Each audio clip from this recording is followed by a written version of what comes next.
Oh, Nick. All right, mate. All right. Crowborough says no.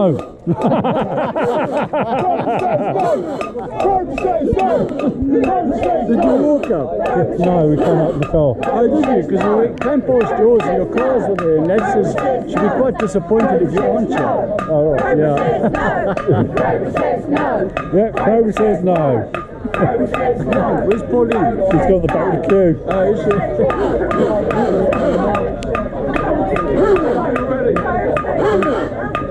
Doesn't like displays of loudness.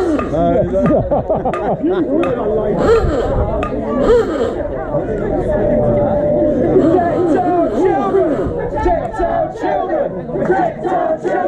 Protect our children! Protect our children! Protect our children! Protect our children! Protect our children! Protect our children! Protect our children! Protect our children! Protect our children! Protect our children! Protect our children! Hi, David. How you doing? Let's see if I can get him back out there. Will let me. Protect our children! Protect our children! Protect our children! Protect our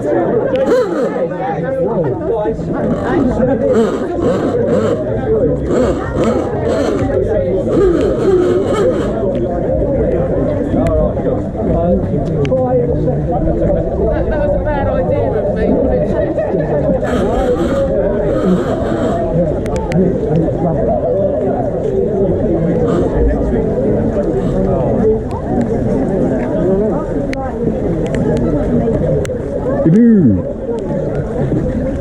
Crowborough says no.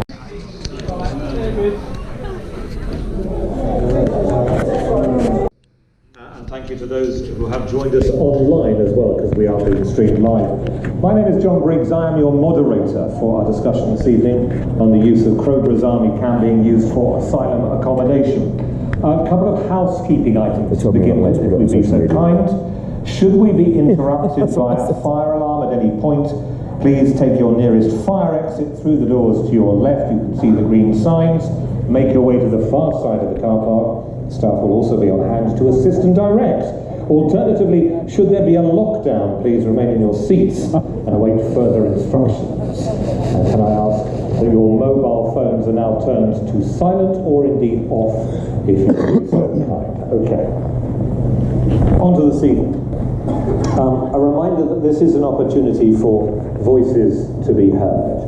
While we recognise, of course, that there are a range of political opinions, our objective today or tonight is to ensure that residents' questions are heard and answered, as opposed to making this a platform for political statements. We're going to start with addresses from our panel, the Mayor of Crowborough, Natalie Whittle, the Leader and Deputy Leader of Wealdon District Council, James Partridge, and Rachel Millwood. And we also have Ian Tyche, who's the portfolio holder for planning and environment on the Wealdon District Council as well, who'll be dealing with any questions regarding planning. I will then put some of the most frequently asked pre-submitted questions to our Home Office representatives.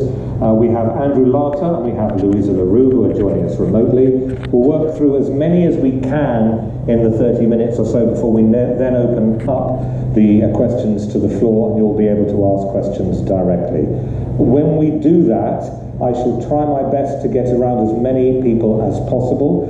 We will have a team, microphone wranglers. There are two of them. Please wait for the microphone to come to you, otherwise our Home Office representatives, of course, can't hear you. And we'll be giving you a maximum of 2 minutes possible. So we'll hear from as many people as we possibly can, and then no one voice is heard to dominate. And if you do near your 2 minutes, I will be asking you very kindly and as politely as I can to conclude. We'd ask you please to start by giving your name and any affiliation that you think is important in terms of any group that you're representing, and there won't be any time for follow-up questions, I'm afraid, afterwards, but further information will be available on the Town and District Council's website alongside tonight's recording. And I also ask you please to be as respectful as possible. There are a variety of opinions that are going to be expressed here in this room tonight. We'll try and ensure that as many of those opinions are heard. and I know that everyone's going to appreciate being heard, no matter how vehemently you may or may not disagree with the views that are being expressed. That will last for around about an hour. We'll wrap up at about 9:30. We'll hear some closing views from James, Rachel and Natalie before we conclude. Any questions that were pre-submitted that we don't have time to get to, the Town Council have recorded. They will submit them in writing to the Home Office to get some answers, and then a decision on the site will be determined by the Home Office imminently. I hope that everyone will conduct themselves in as fair a manner as possible. As the moderator, my job is largely, and I am completely independent of anybody else in this room, to work as a sheepdog, just to round people up and point them in the right direction. Although if people are too loud and do dominate too often, I can turn from sheepdog into Rottweiler, so just be warned. And I shall issue a first warning, and then if repeat offences occur, it may lead to removal, which of course we want to avoid to ensure our time is best spent on the subject at hand, and it is very wet out there, so I don't recommend being ejected. That's my bit done for now. I shall hand over to Mayor Natalie Whittle, Wealdon District Council Leader, and Deputy James Partridge and Rachel Millwood to begin the proceedings. And first of all, Mayor Natalie Whittle.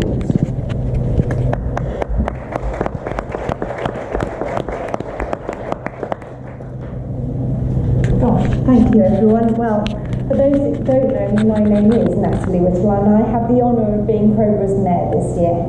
Before I open on behalf of the Town Council officially, I'd like to speak a few words personally. The one thing that I see before me, and I've seen over the last few weeks, is people that care. Thank you.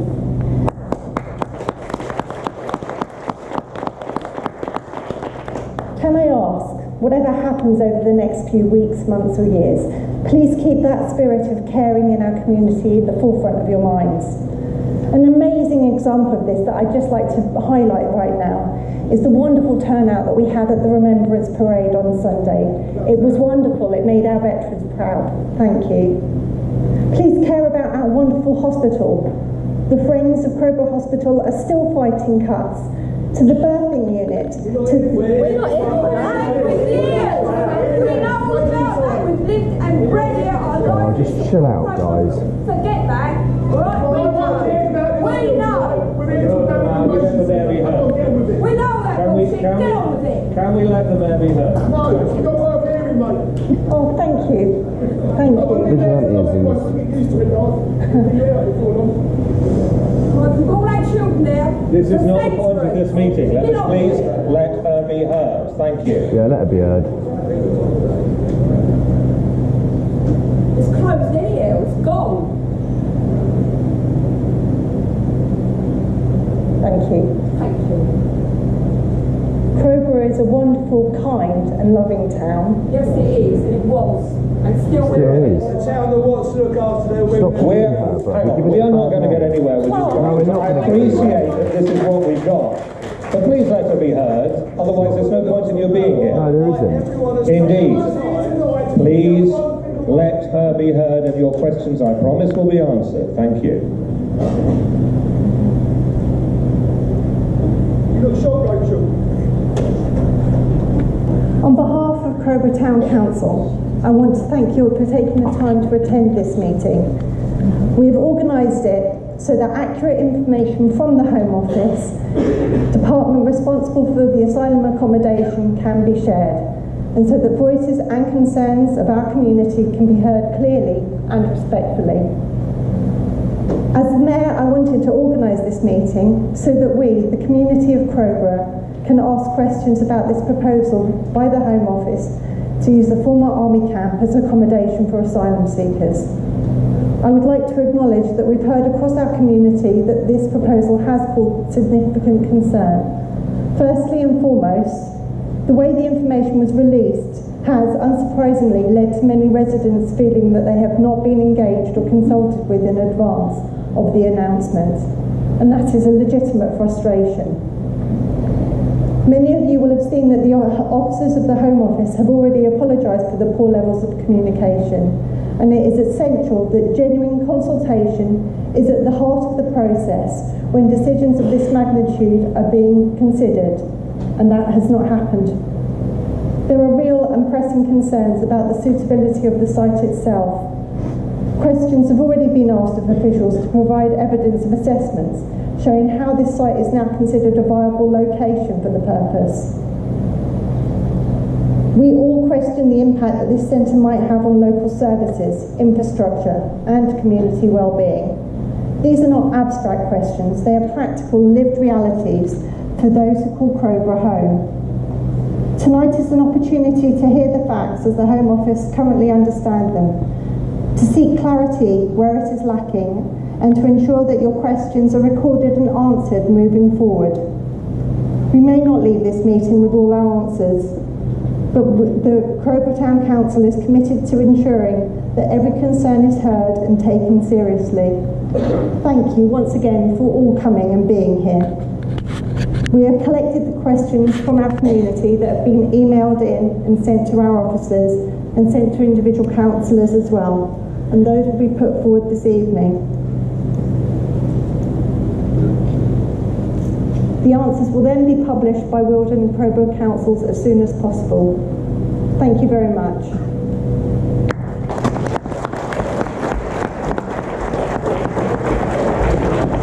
Thank you, Natalie. Can I ask James Partridge and Rachel Millwood to please come and join us? Thank you.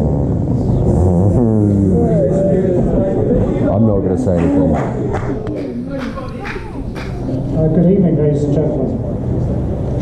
I'd like to thank the Mayor and Crowborough Town Council very much for partnering with us on this meeting, and to Andrew Larter of the Home Office for accepting our invitations to this meeting and our Scrutiny and Performance Committee meeting on Monday. I've received hundreds of emails, most of them from people who, like me, live in or near Crowborough. There's one thing on which they all agree. Like me, they're really, really worried about what the news about the Home Office proposals has already done to the neighbourly relationships in this town, relationships which we hugely value, and what those proposals mean for Crowborough now and in the future, if they came to reality. A major cause of that worry is that we haven't had enough information to be able to assess what it would mean and what effect it might have.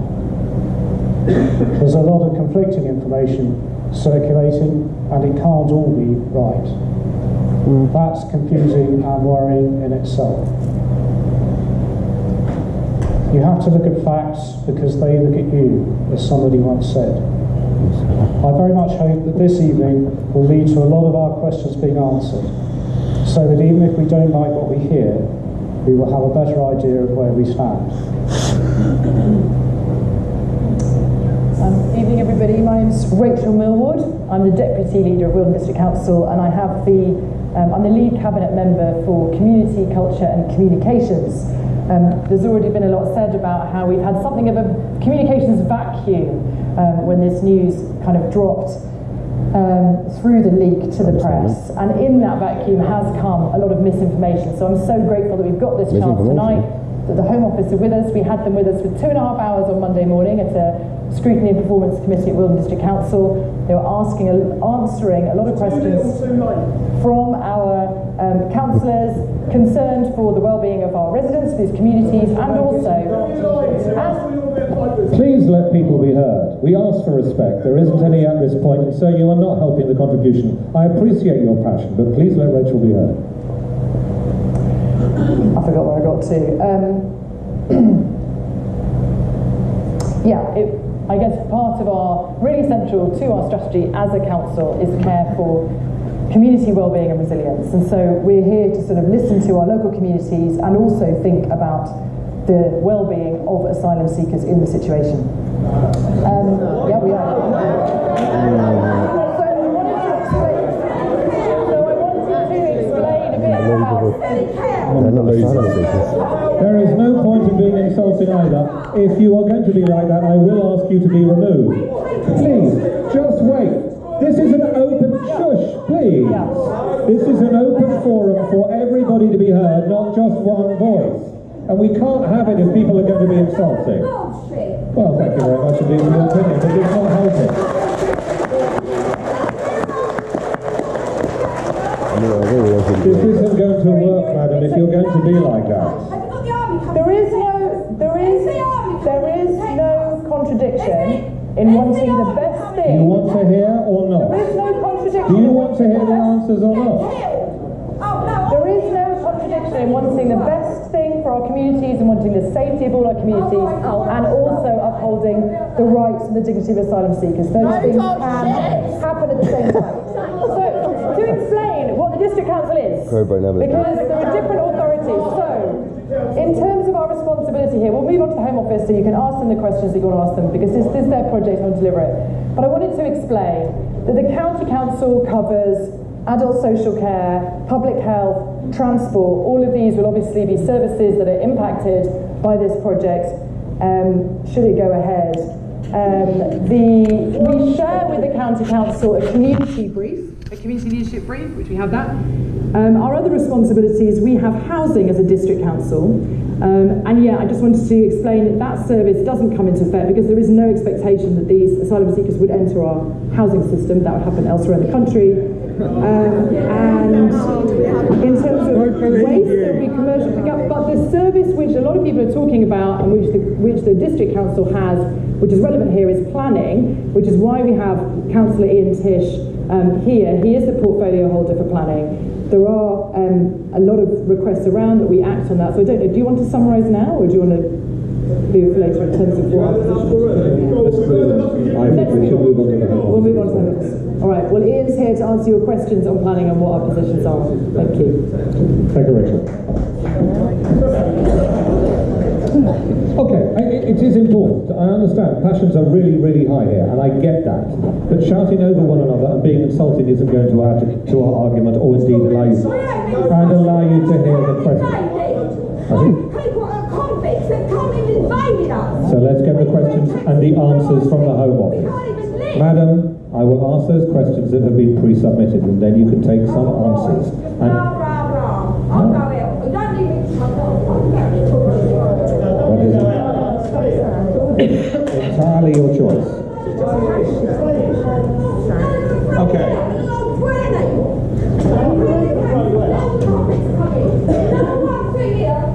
National security. That's what we voted for. Amen. I agree with that. I agree with that. I agree with that. Absolutely.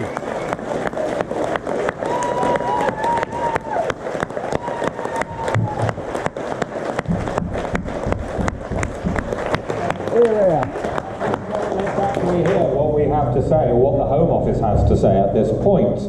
Our questions to the Home Office are being addressed to Andrew Larter and Louisa LaRue. Andrew, before we begin, can you please tell us a little bit about your background and your position and what brings you to be the person who is here answering these questions?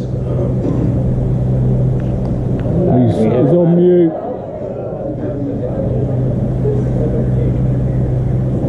Surely these people have done enough Zoom meetings and stuff during COVID to understand how to use Zoom and that.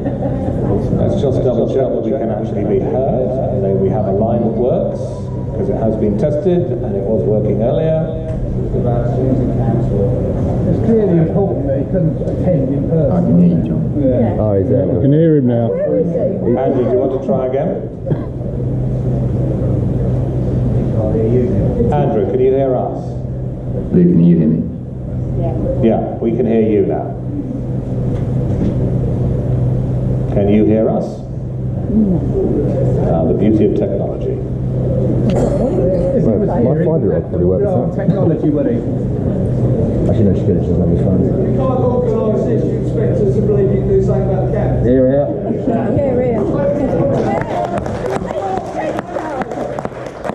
While we're waiting, could Wilder tell us what they're going to do to try and delay or stop the attack?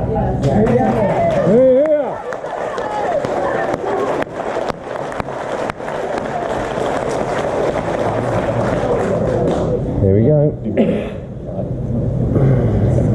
Right, can you hear me? Yeah. Good, thank you. Right, I've got the planning, my name's Ian Tish, I'm Councillor for Maresfield, I've got the planning portfolio, and I've come here to try and explain what is possible for Wilden to do, and perhaps more importantly, Already pointed to the apology I made on Monday morning, and I'd just like to extend that again. The responsibility for engaging with all parties listed in your questions sits with the Home Office. We made a judgment about how best to do that at the right time. But again, I just want to say if we had our time again, we would extend that period of time where we could engage with you. So I can only ask questions that I got pre-submitted. Then I'm sure you will have the option of doing so once you come to the floor. Okay, I'm literally going through what has been pre-submitted. Hold him to account when we come to the floor, and I will come to you. What assurance and guarantee do residents have that the site will only be used temporarily for 12 months? So I can give you an absolute assurance that all of our planning is based on using the site for 12 months and 12 months only. You're going to get that in writing? That is predicated on the fact that the MOD have an ongoing need for it. In terms of a guarantee, that's not something I have a mandate to do. That could only come from an elected minister. Empty promises. I work with direction ministers, but again, I repeat my assurance that all of our planning is for the use of just 12 months. The site is in easy reach of local schools and the town. What plans are in place to safeguard all residents, but particularly vulnerable people, women and children? Absolutely. Here we are. Run sites like this effectively and as self-sufficiently as possible. I've described the security of the site. I've described the hours that it will be secured by. Security on site. Let him speak and then hold him to account. Let him speak. There's no point in talking over him. But he's not answering. I realise, and you have the opportunity, I promise you. Please just let him speak and you can hear what he has to say. And if you disagree with it, which you clearly do, then ask the questions directly to him. Please. John, in the spirit of being helpful, I recognise that some of my answers may not sound credible or clear, but for anybody who is seeking to talk over me, I can't hear anybody, so it is literally futile because I can't hear the criticism. So I'm very glad to be criticised and challenged when you put the mic to the floor, but for the moment I can't hear those criticisms. Can I ask you, why is the army camp not being converted into a secure detention centre to house what are illegal migrants? There we are, let's go. That's a solid question. Refer to my answer before. It is not lawful to detain people who come here to seek asylum. So the Home Secretary would not be in a lawful position if she attempted to do that. What's the difference? Can I also ask what alternate provision has been made for the cadet troop and voluntary organisations who use the army camp? So that we are in active discussion about that. I had a conversation with Wing Commander Montoura yesterday. Some of the team have had further conversations today. I am confident that there are perfectly sensible additional arrangements that we can make, that we would pay for, to keep the building outside of the perimeter viable. I completely recognise, however, that even if I and the leaders of the Sea and Air Cadets think it's viable, that the young people themselves, parents of those young people, will need to feel that that is viable as well. So we continue to have that discussion. He can't hear you when you shout at him, but you will have a direct access very shortly. I need to ask this as well, because this is also an important question. Will a formal valuation impact report be provided quantifying the reduction in local property values and the reputational damage already inflicted, so that residents can pursue appropriate redress? I can give you no encouragement that there will be redress for members of the community to the government for this approach. Will Wilden District Council make any approach, James, on that score? It's your house value, okay? Yeah, because this doesn't affect you, does it? I think it's a valid point into which we will have to look. And is it something that you can take part in? Is it something you can push forward as a council? Chief Executive?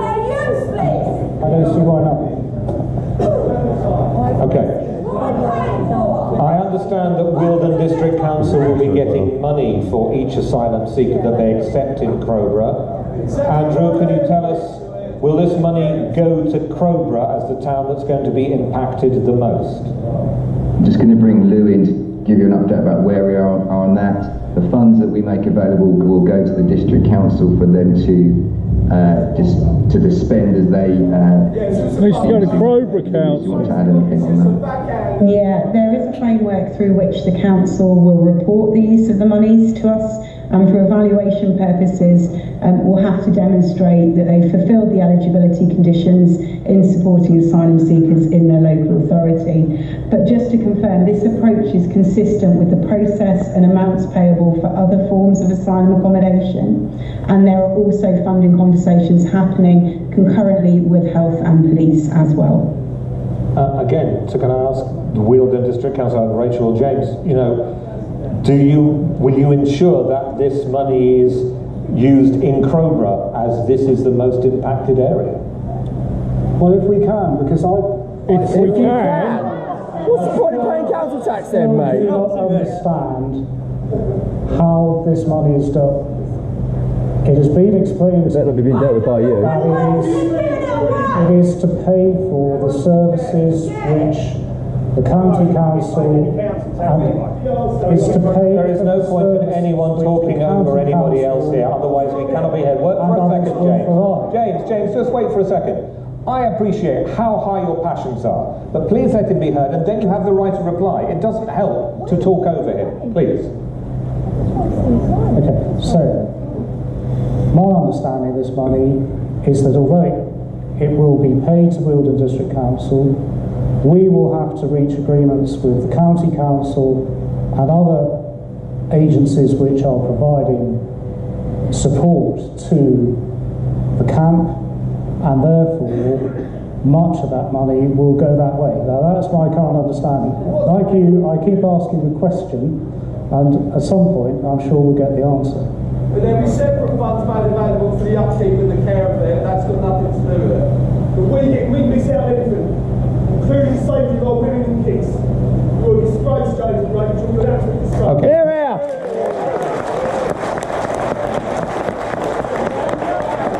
Personal insults aren't going to help anyone here either. So let's... That wasn't an insult. That wasn't an insult, well, fact. then there's your possibility of electing people, isn't there? So, why don't we, as I asked, this forum only works if we pay respect to the people who are actually answering the questions. If they are questions that you disagree with the answers, that is entirely your right to do so, but it doesn't help to shout and insult them, okay? We'll get nowhere with it. So, at this point, I think it's only fair. I can't help you, sir. If you're going to do that, pointing the fingers and standing is not going to help our situation here. Now, please listen to some of the answers of the questions that I know you want to put. I think at this point, sir, please sit down. That's about what I'm about to do, madam. So, if Mia and Jack, you have your microphones. Let's go. And please choose one side of the room, and please put your hands up, and I'll come to you as quickly as I possibly can. Gentleman here in the check shirt who wanted to speak earlier on, I'll come to you first. Thank you, Jack. If you just wait for the microphone to come, please do give us your name, sir. My name is David. Can we have the microphones on, please? Hello? Yeah, there you go. Right, my name is David Swainsbury. I would like to know, and I want a specific answer to this from the Home Office, what assessments have been made of the impact and risks of housing 600 sexually frustrated, unvetted male immigrants who have shown that they have no regard for the laws of this country by breaking into it, and may come from cultures where women are not regarded as equals on a population of 22,000, where there is nothing to do other than wander the streets, and will represent over 8% of the male population.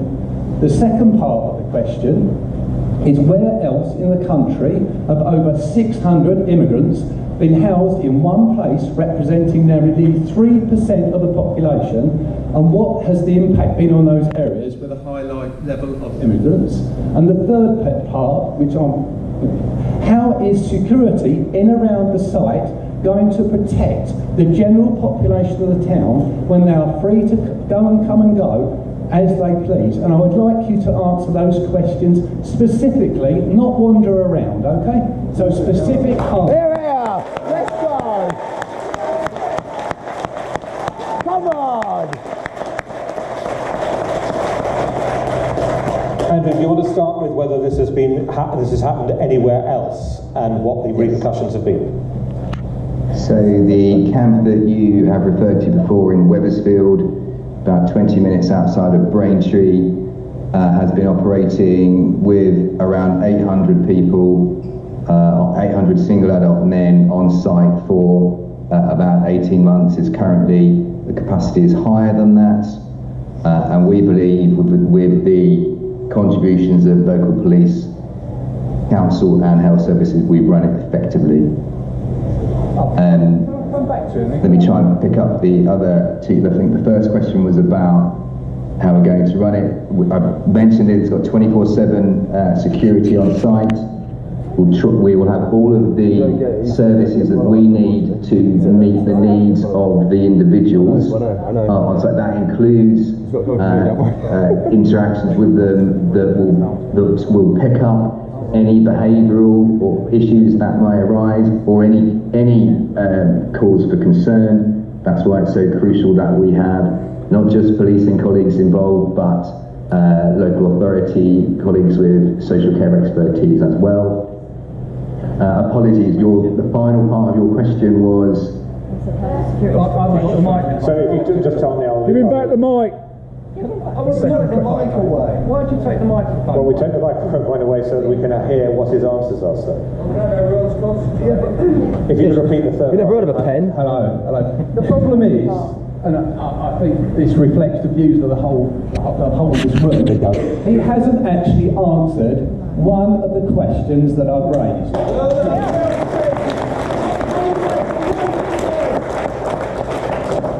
We'll come to the third one. How is security in and around the site going to protect the general population of the town when they are free to come and go from the camp as they please? Let him answer that question.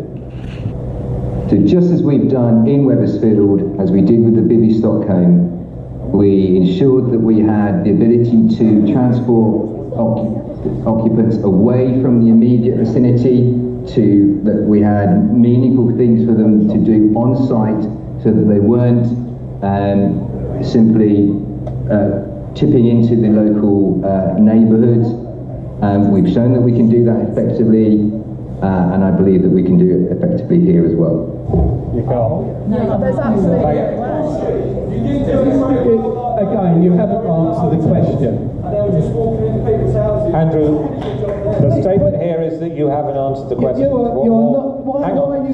on. What more can you add to those to assure the people in this room that what you say is genuine and that there will not be the repercussions that the gentleman here is concerned about? Facts. They're facts. So, for every community where we run a site like this, there are local amenities, local centres, parks, schools in the vicinity, which other local residents would have just the same level of concerns. We've shown that by the way that we induct service users, the people who we have on site, the way that we work with police, the local authority and the voluntary community, we have shown that we can manage that effectively and minimise any risk. I completely get that will not take away all of your concerns. Do you read the news? Do you watch the news? Do you read the papers? Why? The amount of sexual assaults there have been, the amount of rapes there have been. Andrew, the concern here being expressed is what has been seen elsewhere on the news, which is of great concern to those people in this room. Can you add anything to that, please? He can't. Of course, I pick up all of those concerns, and we see how the full system operates from where we are in the Home Office, and all of that interaction is shared with local authorities and police service up and down the country. the incidents that have been in the press over the last few weeks and months are horrific. They are, yeah. Absolutely. They are a very, very small proportion compared to the overall population. I completely get why all of you want absolute assurance that it isn't going to be repeated here. It does not make it okay. I completely take the point.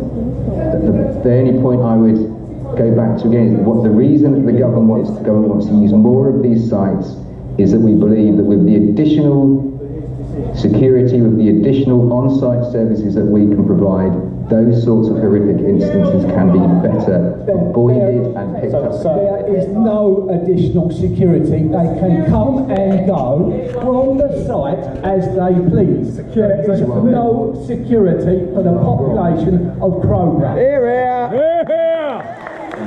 More security and provision of services provided on these sites than there are at an equivalent hotel. So that is the answer you're going to get, so I know you can follow it up and elsewhere. If we persist with one person, we won't hear the other voices in the room. So gentleman at the front there in the t-shirt, and I'll come to you, sir, behind next.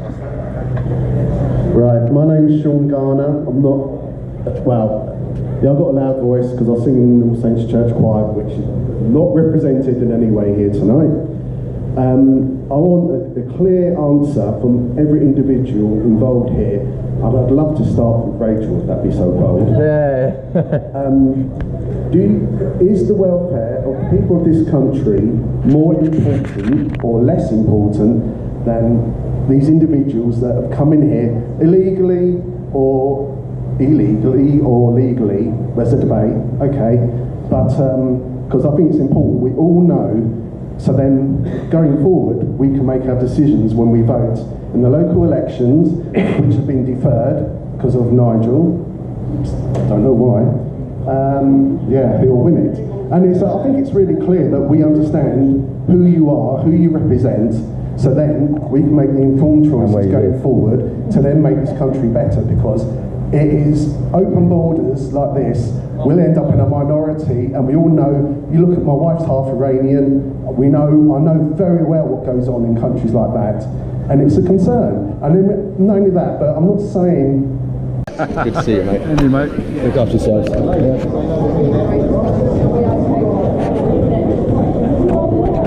Well, let the Channel 4 guy in here then.